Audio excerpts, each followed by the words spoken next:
शेर सिंह एक गहरी सोच में थे। जंगल में शांति तो है, पर कुछ दिनों से ऐसा महसूस हो रहा है जैसे कि कुछ बदलने वाला है। ना जाने मेरा मन क्यों इतना घबरा रहा है। मुझे तो बहुत चिंता हो रही है। आखिर ऐसा क्यों लग रहा है मुझे? राजन, आपके मन की बेचैनी कोई सामान्य बात नहीं। शायद यह समय है कुछ नया सोचने का। मैं कुछ कहूँ, जंगल के शासन में कुछ बदलाव जरूरी है। बदलाव कैसा बदलाव? लोमड़ी मैं समझा नहीं। मैं आपको क्या समझाऊं? पर क्या कभी आपने सोचा है कि जंगल को अब ऐसे राजा की ज़रूरत है जो सिर्फ ताकतवर ही नहीं बल्कि चालाक और दूरदर्शी भी हो। मुझे माफ़ करें राजन, लेकिन लोमड़ी की बात मुझे अच्छी नहीं लग रही। ज्ञान और अनुभव से आता है और मैं केवल अपनी बुद्धि का घमंड करता हूँ। आज तुमने राजा से कुछ विशेष कहा क्या? जंगल में कुछ नया होने वाला है?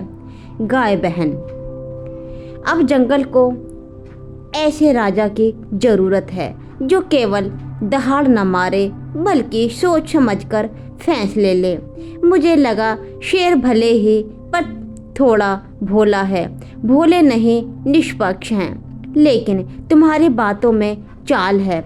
लोमड़ी, कहीं तुम खुद तो राजगद्दी की तरफ नहीं देख रही? तोता भैया, मैं सिर्फ जंगल की भलाई चाहती हूँ, लेकिन अगर जानवरों को लगे कि मैं सही नहीं हूँ तो मैं क्या करूँ? आप मना कर दें।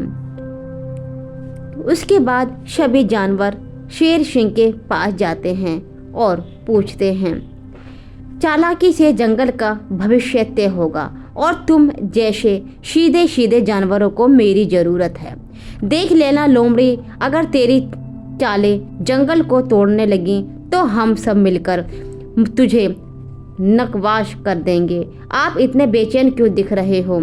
आपने सुबह से कुछ खाया भी नहीं। भालू, जब जंगल के बीच की सवाल हो, ताकत की ज़रूरत हो या बुद्धि, तो राजा का मन विचलित हो जाता है। राजन, आप सिर्फ ताकतवर ही नहीं समझदार भी हैं, लेकिन लोमड़ी चालाक है। वे शब्दों से भ्रम पैदा कर रही है। कहीं मैं जंगल की ज़रूरतें पूरी नहीं कर रहा।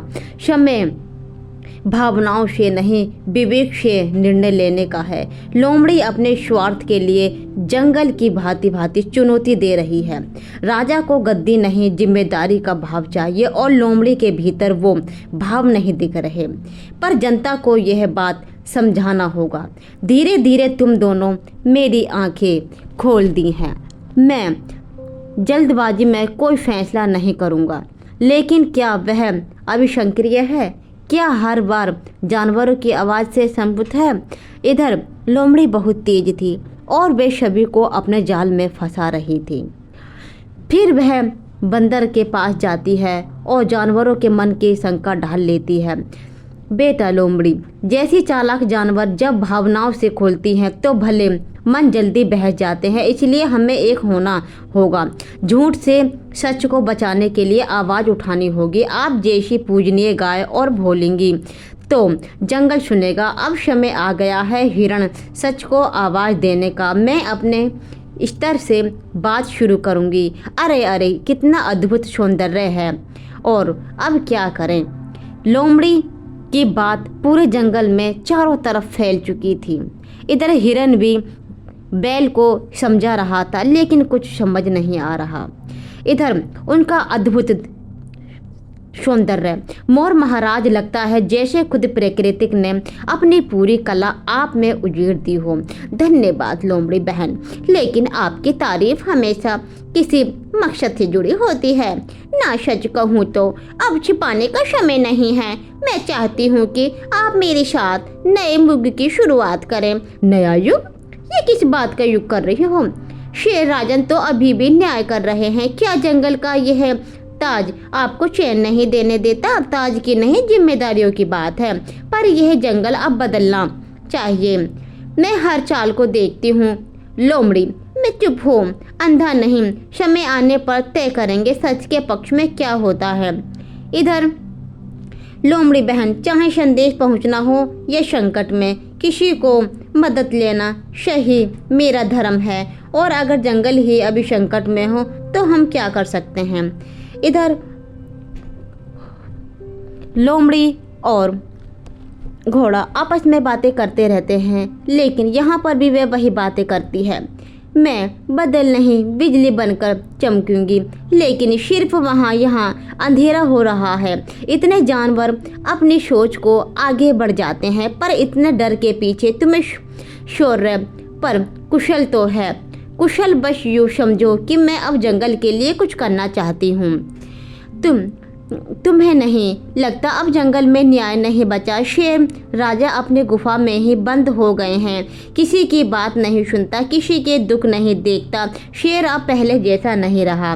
बात तो सही कह रही हो, पर कुछ जानवर मेरे पीछे भी रोते हैं।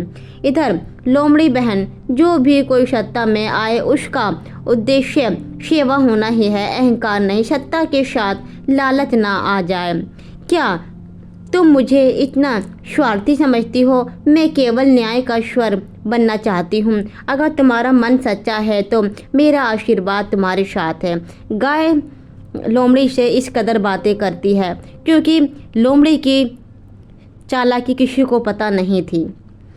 ठीक है तो कुछ नहीं लोमड़ी बहन, जंगल पहले जैसा नहीं रहा। ना वे हंसी, ना वे भरोसा, ना अपनापन, ना परायापन। अब करें भी तो क्या करें? पर उसकी दहाड़ में अब क्या दया नहीं, डर है। अब जैसे शांत जानवरों की कौन सुनता है? शायद अगर कोई ऐसा राजा हो जो तुम्हारी बात समझे तो डर से नहीं समझदारी से चले, तो शायद जंगल में फिर से उजाला लौटे। तुम क्या कहना चाहती हो? मैं कोई रानी बनने नहीं आई हूँ हिरन बहन, पर जब कोई नहीं खड़ा होता तो किसी को भी कदम उठाना पड़ता है। अगर तुम्हारा साथ मिले तो मैं आवाज़ बन सकती हूँ उन सब के लिए जो बोल नहीं पाते। तुम्हारे शब्द अलग हैं, उन्हें कुछ अपनापन है, पर क्या जंगल समझेगा? क्या बाकी जानवर मानेंगे? अगर तुम जैसे सच्चे दिल वाले मेरा साथ दे तो बाकी जानवर खुद पे खुद जुड़ जाएंगे। अगर तुम्हारा इरादा सच में जंगल के लिए है तो मैं पंचायत में तुम्हारे साथ खड़ा रहूंगी। तुमने मेरा भरोसा बढ़ाया, अब वक्त है जंगल को उसकी असली रोशनी लौटाने का। आज हम सब यहाँ इकट्ठा हुए हैं, जंगल की उस परंपरा को निभाने जा रहे हैं। जानवर की बात सुनने के बाद या कुछ नया सोचेंगे। मैं कोई क्रांति लाने नहीं आई हूँ, मैं सिर्फ एक आईना हूँ जो आपको खुद दिखा रही हूँ। क्या आप खुश हैं? क्या डर का जीना चाहते हैं? तुम कह रही हो कि मैंने डर फैलाया, पर क्या कभी भूखा शेर किसी को दुलार दे सकता है? इधर लोमड़ी और गाय आपस में बातें करती हैं। लोमड़ी को गुस्सा आ जाता है, लेकिन गाय तो अद्भुत थी। वह धीमे स्वर में बोलती है, बहन मैं तुम्हारे आगे अपना मुंह करना नहीं चाहती, क्योंकि मैं तुम्हारे बकवास नहीं सुनना चाहती। इधर सारी पंचायत जुड़ जाती है और सभी जानवर इकट्ठा हो जाते हैं। इस सभा के अंदर यह निर्णय लिया जाता है कि शेर सिंह ही इस राज्य का, इस जंगल का राजा बनेंगे, क्योंकि उनका जैसे अद्भुत राज्य कोई नहीं है। और अब तो लोमड़ी भी शांत हो गई थी, क्योंकि लोमड़ी की चालाकी अब काम नहीं आई थी। लोमड़ी एक चतुर, एक चालाक जानवर थी। लेकिन शेर बोलता है, देखो लोमड़ी, एक शेर करे भी तो क्या करे? आपको तो पता है ना कि मैं एक भूखा रहकर कुछ भी नहीं कर सकता। तभी सभी जानवर उसकी बात पर खुश हो जाते हैं और उसे जंगल का राजा घोषित कर देते हैं। तो प्रिय दोस्तों, यह थी हमारी शेर और चतुर लोमड़ी की अद्भुत कहानी, जिसमें लोमड़ी के जाल को सभी ने पहचान लिया था। लोमड़ी राजगद्दी चाहती थी और उसकी चालाकी सभी जानवरों ने पहचान ली थी। इधर मोर, कबूतर, गाय, बकरी सभी शांत होकर उसकी बातें सुनी। सभी ने उसकी बातें सुनी, हालांकि जो निर्णय अच्छा था वही सब ने मिलकर लिया और इस कदर जंगल का राजा शेर को घोषित कर दिया गया। तो दोस्तों, ये कहानी थी एक वृंदावन जंगल की, जिसमें एक चूहा ने भी आकर अपना प्रवचन सुनाया कि जी हाँ, इस जंगल का राजा सिर्फ शेर सिंह ही होंगे, लोमड़ी जैसे छोटे जानवर नहीं। तो प्रिय दोस्तों, आपको हमारी कहानी कैसी लगी? अगर आपको हमारी कहानी अच्छी लगी हो तो चैनल को लाइक, शेयर एंड सब्सक्राइब जरूर करें और कमेंट करके ज़रूर बताएं। और सभी जानवर आपस में हंसते हैं, कूदते हैं, नाचते हैं। धन्यवाद।